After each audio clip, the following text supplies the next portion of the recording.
Bismillahirrahmanirrahim. Assalamualaikum warahmatullahi wabarakatuh. Apa kabar anak-anak semuanya? Alhamdulillah, semakin hari semakin membaik, semakin hari semakin sehat, semakin hari semakin bersemangat.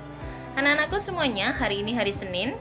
Alhamdulillah kita bertemu lagi dalam pelajaran PPKN. Nah, hari ini kita sudah mulai pertemuan keempat. Hari Senin adalah hari yang penuh semangat, hari yang kita awali dengan ceria di pekan ini. Mudah-mudahan akan membawa semangat kita pada hari-hari selanjutnya. Anak-anakku yang dirahmati oleh Allah, sebelum kita mulai pertemuan kita hari ini, kita awali dulu dengan bacaan basmalah. Bismillahirrahmanirrahim. Mudah-mudahan Allah berkahi kehidupan kita dalam hari-hari ke depan. Nah, hari ini kita sudah pada pertemuan keempat, kita masih melanjutkan pada bab norma dan keadilan. Kita sudah pada bagian yang ketiga, yaitu arti penting norma dalam mewujudkan keadilan. Nah, kita masih ingat norma kemarin ya. Nah, sebelum kita nanti bahas jenis-jenis, saya sedikit review tentang norma. Menurut Kamus Besar Bahasa Indonesia, norma adalah aturan atau ketentuan yang mengikat warga masyarakat. Ketentuan tersebut digunakan sebagai panduan dan kendali dalam berperilaku. Jadi selain itu, norma berarti ukuran atau kaidah yang dipakai sebagai tolak ukur dalam menilai atau membandingkan sesuatu. Jadi dengan adanya norma ini, insya Allah akan terwujud keadilan dan ketentraman, ketertiban dalam sebuah masyarakat. Karena memang warga negaranya atau masyarakatnya terikat aturan tertentu yang disepakati bersama. Nah, sekarang kita membahas tentang keadilan. Istilah keadilan berasal dari kata dasar adil yang berarti seimbang atau nggak berat sebelah gitu ya. Yang namanya seimbang, kalian pernah melihat sebuah timbangan gitu ya. Timbangan itu, maka antara pemberatnya dengan bahan atau barang yang ditimbang, beratnya harus sama agar timbangan itu bisa sejajar gitu ya. Nah, itu adalah adil, jadi tidak berat sebelah. Nah, berkaitan dengan keadilan, ada jenis-jenis keadilan yang perlu kita pahami bersama. Nah, ada 3 tokoh yang hari ini kita bahas. Ada 2 tokoh, Aristoteles dan Profesor Dr. Notonegoro. Ini memiliki penjelasan yang hampir sama, gitu ya. Menguraikan keadilan menurut beliau berdua ini hampir sama. Yang pertama adalah keadilan komutatif, yaitu perlakuan kepada seseorang tanpa melihat jasa-jasa yang sudah dilakukan. Misalnya, seseorang yang menerima sanksi tanpa peduli status dan jasanya. Misalkan saja seorang polisi gitu ya. Ketika polisi itu yang seharusnya melakukan penindakan terhadap suatu kejahatan, namun itu kan sangat berjasa gitu ya. Kita nilai bahwa polisi itu jasanya sangat besar. Namun ketika polisi tersebut melakukan sebuah kejahatan pula gitu ya, maka polisi juga sama harus mendapatkan keadilan gitu ya. Nah, ini adalah contoh dari keadilan komutatif, di mana seseorang itu mendapatkan hukuman tanpa melihat jasa-jasa yang sudah dilakukan. Yang kedua, keadilan distributif, yaitu perlakuan kepada seseorang sesuai dengan jasa-jasa yang sudah dilakukan. Misal, seorang pekerja yang dibayar sesuai dengan pekerjaan yang sudah dilakukan. Misalkan orang tua kalian punya seorang karyawan, di depan sebelum mereka bekerja, mereka sudah ada perjanjian gitu ya. Kamu bekerja di sini sebagai pegawai toko, misalkan. Kamu 1 bulan dapat gaji 1 juta. Maka ketika dia bekerja selama 1 bulan, maka di akhir bulan dia mendapatkan upah sebesar 1 juta sesuai dengan perjanjian di awal yang sudah disepakati. Maka ini adalah contoh dari keadilan distributif, di mana seseorang dibayar sesuai dengan pekerjaan yang sudah dilakukan. Yang ketiga adalah keadilan kodrat alam, yaitu perlakuan kepada seseorang yang sesuai dengan hukum alam, gitu ya. Misalnya orang yang berlaku baik akan menerima perlakuan baik juga. Misal kalian di lingkungan kehidupan kalian masing-masing di masyarakat, gitu ya. Ketika kalian baik, ramah kepada orang lain di lingkungan kalian, pasti orang lain di sekitar kalian juga akan ramah kepada kalian. Begitu juga sebaliknya, ketika kalian jahat kepada orang lain, misalkan kalian suka usil gitu kan sama orang lain, maka orang lain akan memandang sinis kepada kalian. Itu adalah keadilan kodrat alam, gitu ya. Jadi memang ada sebab dan akibat, gitu kan. Kalau kita baik, maka orang lain akan baik juga kepada kita. Kalau kita jahat, bisa jadi orang lain juga jahat kepada kita. Nah, itu adalah kodrat alam. Yang keempat adalah keadilan konvensional, yaitu keadilan yang ditetapkan lewat sebuah kekuasaan khusus. Nah, ini misalkan saja sebuah negara, gitu ya. Negara punya sebuah aturan. Nah, aturan itu mesti harus dipatuhi, gitu ya. Nah, warga negaranya harus mematuhi aturan yang sudah dibuat oleh negara tersebut. Nah, ini adalah contoh dari keadilan konvensional. Yang kelima adalah keadilan perbaikan, yaitu keadilan yang dilakukan seseorang kepada orang yang mencemarkan nama baik orang lain. Misal, yang contoh cemar-mencemar itu biasanya para public figure, gitu ya, atau orang-orang yang di TV, para artis gitu, misalkan saling melaporkan dan lain sebagainya contohnya. Nah, itu kemudian ketika ada yang merasa tersinggung kemudian dilaporkan, dan kemudian yang lain memang merasa bersalah, maka kemudian dia minta maaf, melakukan konferensi pers untuk minta maaf. Nah, itu adalah contoh dari keadilan perbaikan. Dia melakukan permohonan maaf atas kesalahan yang dia lakukan. Nah, itu contohnya, gitu ya, dari keadilan perbaikan. Nah, dari dua tokoh ini, Aristoteles dan Profesor Dr. Notonegoro, yang menjadi perbedaan adalah di keadilan perbaikan ini. Kalau Profesor Dr. Notonegoro tidak ada keadilan perbaikannya. Kalau Aristoteles ada 5, gitu ya. Nah, sekarang yang ketiga, ini yang di tengah adalah Plato, gitu ya. Belum. Nah, Plato. Nah, tokoh ini menyebutkan bahwa keadilan itu dibagi menjadi 2. Yang pertama adalah keadilan moral, yang kedua keadilan prosedural. Keadilan moral menurut Plato adalah keadilan yang bisa memberi perilaku yang seimbang antara hak dan kewajiban. Jadi orang yang menjalankan haknya, menjalankan kewajibannya, dia akan mendapatkan haknya. Nah, ini adalah adil secara moral, gitu ya. Nah, yang kedua adalah keadilan prosedural, adalah dengan melaksanakan perbuatan adil berdasarkan tata cara yang sudah ditetapkan. Contoh, kalian nanti ketika masuk ke pondok pesantren akan disosialisasikan sebuah aturan yang harus kalian ikuti selama berada di pondok pesantren. Nah, selama kalian menjalani kehidupan di pondok pesantren itu, maka kalian harus mengikuti aturan yang sudah ditetapkan tadi. Ketika ada pelanggaran terhadap ketetapan yang sudah disosialisasikan di awal, maka kalian harus mengikuti atas konsekuensi yang sudah menjadi ketetapan. Nah, ini adalah contoh dari keadilan prosedural, ya. Nah, ini adalah jenis-jenis keadilan menurut para ahli. Selain dari keadilan menurut para ahli tadi, terdapat beberapa jenis keadilan lain.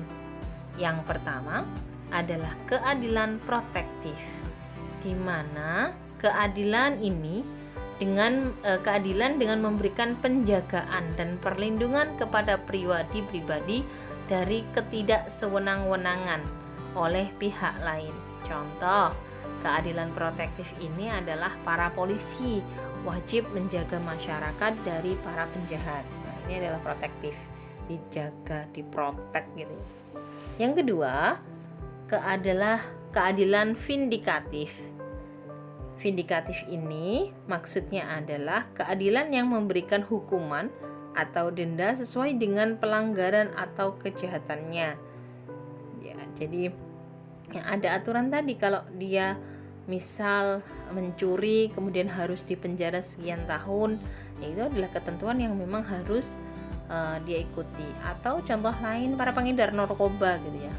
Para pengedar narkoba itu sangat berbahaya sekali. Karena apa? Yang dirusak banyak orang, yang tidak hanya sebentar, tapi merusak masa depan para pengguna gitu ya, para penggunanya. Nah, kalau orang sudah kena narkoba itu biasanya kejahatannya macam-macam gitu ya. Jadi dia nggak pakai aja, biasanya itu diiringi dengan mencuri dan lain sebagainya gitu ya. Maka sangat merusak sekali, sehingga para pengedar narkoba seharusnya dapat hukuman seberat-beratnya gitu ya. Itu adalah contoh dari keadilan vindikatif. Sedangkan yang ketiga adalah keadilan kreatif. Keadilan kreatif ini pengertiannya adalah keadilan yang memberikan masing-masing orang berdasarkan bagiannya yang berupa kebebasan untuk menciptakan kreativitas yang dimilikinya pada berbagai bidang kehidupan. Contoh keadilan kreatif ini adalah penyair diberikan kebebasan dalam menulis bersyair tanpa intervensi atau tekanan apapun. Ini adalah contoh-contoh jenis-jenis lain dari keadilan. Nah, selanjutnya kita menilai keadilan dalam dasar negara dan konstitusi negara. Keadilan dalam dasar negara terdapat dalam sila kedua dan sila kelima. Secara tersurat, frasa adil atau keadilan memang termuat dalam sila kedua dan kelima. Akan tetapi, sila pertama, ketiga, dan keempat secara tersirat mendukung terciptanya keadilan dalam masyarakat. Hal itu karena hubungan antara sila saling mendasari dan didasari. Jadi kelima sila dalam Pancasila itu di dalamnya termaktub rasa keadilan gitu ya, keinginan untuk menciptakan sebuah keadilan dalam bernegara. Keadilan dalam konstitusi negara.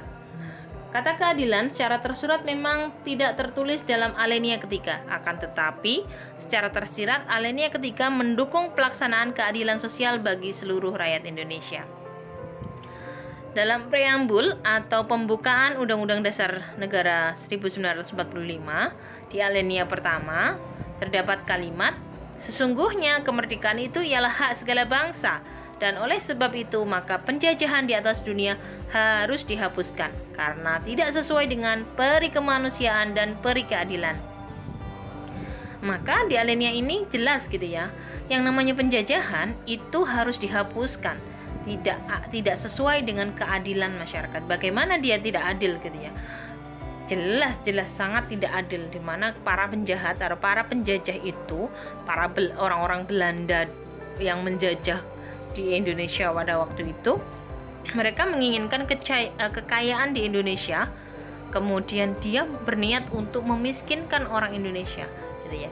Dia menarik seluruh kekayaan alam Indonesia, kemudian dibawa ke negaranya, dan Indonesia disisain sisa-sisanya aja gitu kan.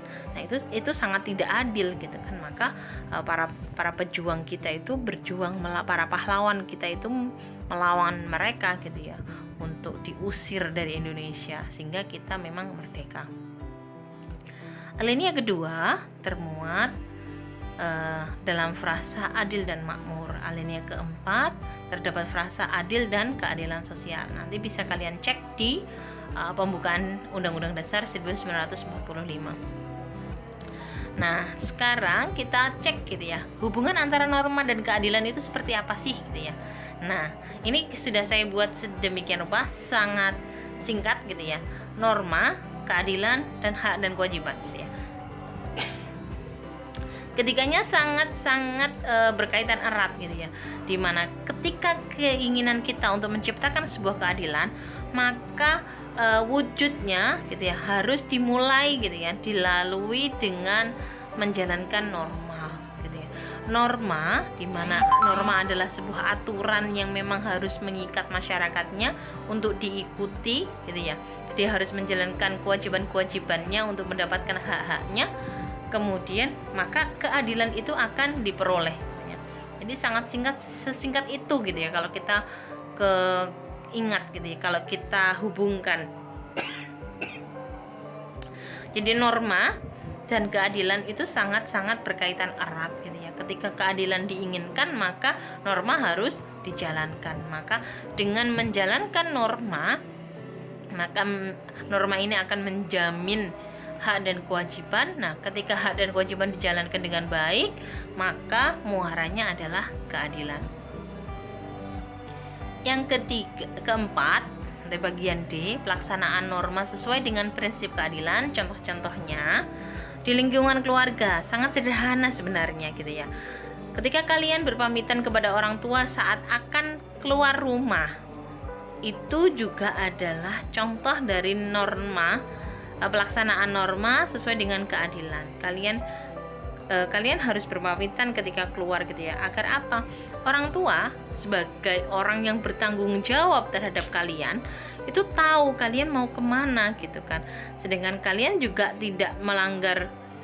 Ketika kalian keluar, orang tua kalian juga tenang. Oh, mau main ke rumah teman gitu kan, untuk menjalankan untuk mengerjakan tugas, atau mau ke rumah nenek untuk silaturahim. Nah, orang tua tahu gitu kan, sehingga ketika orang tua itu dipamiti, kemudian ada rasa tenang. Kemudian ketika nanti anak sudah sampai pun memberikan kabar, alhamdulillah Umi, Abi, adik sudah sampai gitu kan.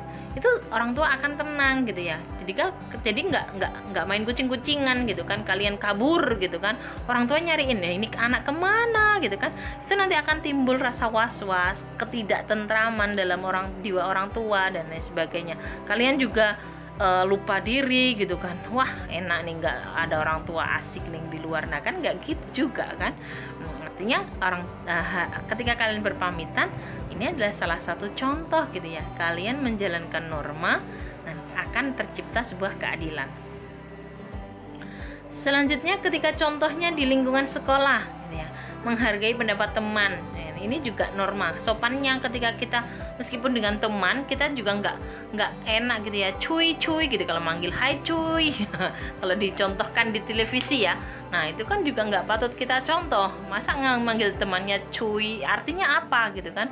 Itu juga nggak patut gitu kan, nggak sopan gitu kan. Kalau di pondok itu baik gitu ya manggilnya ukhti ya. Ukhti kalau dalam bahasa Indonesia itu artinya saudariku gitu. Wahai saudariku, kan senang gitu ya seseorang dipanggil saudarinya, dianggap sebagai saudara gitu kan. Nah, ukhti gitu ya, itu sangat menenteramkan gitu kan, dibandingkan tadi manggilnya cuy gitu kan. Nah, artinya apa juga nggak enak gitu kan. Nah, kalau sama anak-anak laki-laki dipanggilnya akhi gitu ya, gimana akhi, ini tadi tugasnya sudah selesai belum akhi gitu kan enak dengarnya ya. Itu bagaimana menghargai. Nah, akhi kamu pendapatnya gimana nih, kita mau ngerjain tugas di mana, di kamar atau di masjid nih enaknya. Nah itu kan pasti enak sekali gitu ya. Oh aku di kamar aja, loh kenapa gitu, pasti akan ada diskusi di situ. Nah, kalau kita saling menghargai, insya Allah kita juga akan dihargai oleh orang lain. Selanjutnya ketika di lingkungan masyarakat, nah mumpung kalian masih berada di rumah nih ya, nah ketika kalian masuk ke rumah, biasanya di kampung gitu ya, main ke rumah temennya, langsung main serobot masuk rumahnya, hoi gitu kan, itu kan nggak sopan gitu, nggak sopan banget gitu kan. Nah ya kalau orang yang ada di rumahnya itu lagi berpakaian yang santun gitu kan, coba kalau dia habis mandi atau habis ngapain gitu kan, kemudian lagi tidak ingin diganggu, kemudian kalian masuk gitu kan, itu sangat tidak sopan. Nah, maka Maka ketika kalian berkunjung ke rumah teman atau rumah tetangga, kalau sedang bertamu, maka permisi dulu gitu kan, mengetuk pintu gitu ya. Ini juga norma agama juga mengajarkan demikian. Apalagi dalam Islam sangat rinci gitu ya. Ketika kita mengetuk pintu, tidak boleh lebih dari 3 kali gitu kan. Mengucapkan salam, tidak boleh berada di depan pintu secara langsung, harus menyingkir. Nah, kalian nanti insya Allah akan pelajari di Ta'lim Muta'alim. Nanti kalau sudah belajar di pondok, insya Allah nanti langsung dipraktekkan ya.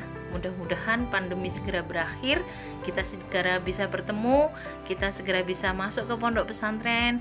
Insya Allah tanggal 8 November sudah masuk ke pondok, kalian diberikan kesehatan, diberikan kemudahan, sehingga Allah kabulkan kita bisa berjumpa di Pondok Pesantren Al Ihsan Baron.